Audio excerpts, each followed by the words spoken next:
Have you ever noticed that the nicest people are also the ones that can truly explode? That's not a coincidence. Every human has emotions. However, only some people express them, while others stuff them deep down away in their body, building a storage of unspoken words. When I was in my 20s, that was exactly me, as I constantly smiled. If I had a good day, I smiled. If I had a bad day, I smiled. If someone stole my bike, haha, can happen, I smiled. Or when my girlfriend broke up, haha, I understand, I smiled. I always kept this calm, polite, it's fine attitude, because I truly believed that that's what emotional, mature people do. And man, what was I wrong.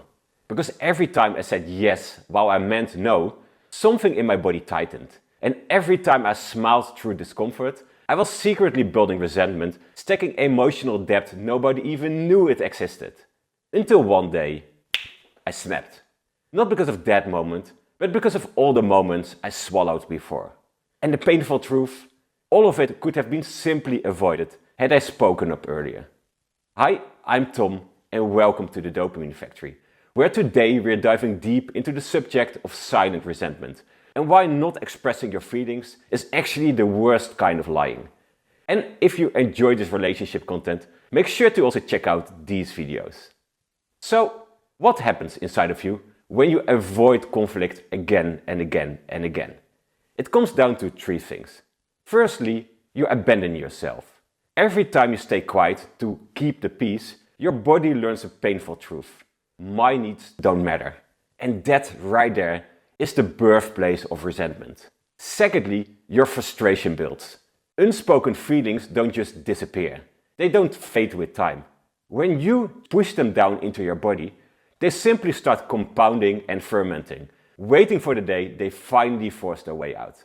And thirdly, you turn yourself into a pressure cooker. Your brain stores every swallowed emotion as unfinished business. So every "it's fine" turns up the heat a little bit more, and every polite, dishonest smile locks the lid a little bit tighter. And because you never release that pressure in small, honest moments, your body eventually releases it for you, usually at the worst possible time.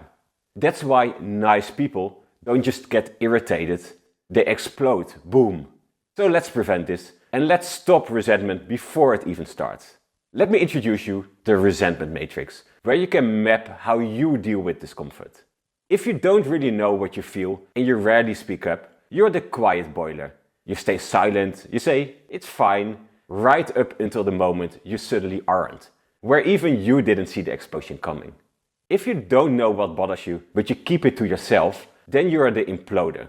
On the outside, you look calm, collected, reasonable, but on the inside you're storing resentment, like steam in an isolated room, where pressure is building quietly until one day, boom, it blows. If you're not fully sure what you feel, but you still react intensely, you're the blunt attacker. Your emotions come out fast, but not always so accurate, as you fire before you understand, which sometimes is spot on and helps, but often hits the wrong person or escalates the wrong things. And lastly, if you know what you feel and you express it early and calmly, then you are the honest calibrator. You release your pressure in small, honest doses. You always stay grounded, connected, and always keep a clear mind. If this is you, resentment never gets the chance to grow. And I think we all know someone in each quadrant. So, which one are you? I would love to hear it in the comments. Why is always being nice so dangerous? Here's the real problem. Avoiding conflict is not kindness. It's emotional procrastination.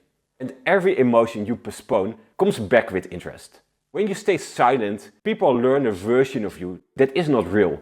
A version that doesn't have needs, never disagrees, and never says, "actually, that doesn't work for me." So when you finally speak up, of course they are shocked, because suddenly you're a different person than the one you trained them to see. And every time you choose peace on the outside over honesty in the inside, you're not just betraying them, but you're also betraying you. So speak up early, before silence makes you a person even you don't recognize.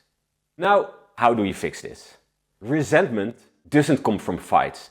It comes from all the fights you never had. That's why the solution to resentment is not a big confrontation. It's micro-honesty. Tiny truths you say early before anything escalates. Simple things like, "actually, I'd rather not," or "I don't have energy for that." or that didn't feel good to me, or sure, but give me a minute.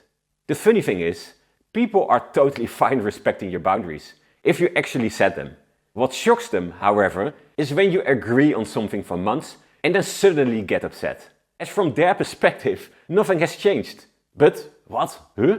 Why? Huh? You just said it's okay and now it's not? What happened? I hope you get the confusion. Micro-honesty is not rude.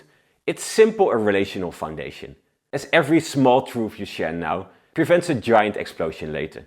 So set your boundaries and say the small truths, because the best relationships are built on honesty, not on silent lies.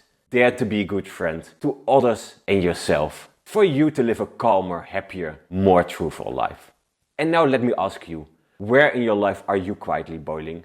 I would love to hear it in the comments. And if you enjoyed this video, make sure to give it a like and subscribe, as this is the best way to make the channel grow and gives me a little spike of dopamine today. Thank you for watching and I love to see you in the next one. Much love, Tom.